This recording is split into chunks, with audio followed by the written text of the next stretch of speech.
Remember, ground is a transform, meaning a set of coordinates. So ground is also a transform, so it has a set of coordinates.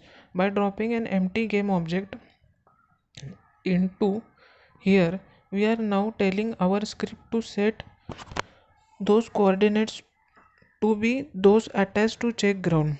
In other words, we have defined a point, and this is how we are going to look at whether or not query is standing on solid ground. Now set the radius value to 0.1, meaning that it will be a very small point. Finally select check ground in scene view and use the move tool to position it just below the query so that it is checking the space directly below him. One more thing we need to do is create a new layer and call it ground. Drag and select all your floor tiles again and then look for the layer menu at top left of the inspector. At the bottom of the drop down you will see options to add layer. You will then be given the opportunity to create your new layer simply by typing its name into next available space. Type ground into empty space, then go back to inspector for your square tiles and this time select the ground from the drop down menu and select them to that value. So here we are using user interface of Unity instead of writing script. Now view the player game object in the inspector again and this time set what is ground to ground by using drop down menu. This basically means that anything that is set to the ground layer will now be treated as ground in our script, meaning query can jump off it. With all this done, we can now simply add the final line of code to our script.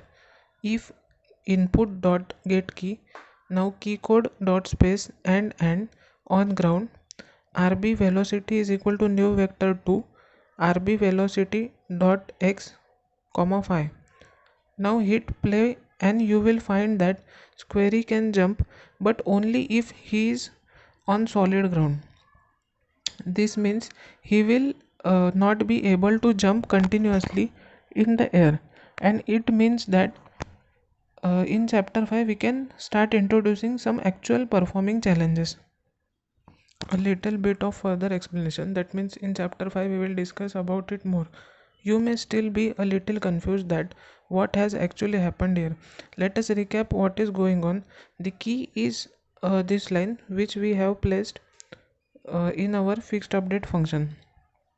So on ground is equal to physics 2d dot overlap circle ground check dot position ground check radius what is growth. The statement physics 2d overlap circle, that is ground check dot position dot ground check radius what is ground, is a true or false statement. So it is a boolean statement that is asking whether the ground check transform is overlapping with anything that we define as ground, that is what is ground. On ground is true if there is an overlap and false if there is no overlap. Remember, this is a variable that can only be either true or false. Because this line is in fixed update, it's going to continually change its value depending on what's going on in the game. On ground is true if there is an overlap and false if there is no overlap. Remember, this is a variable that can only be either true or false.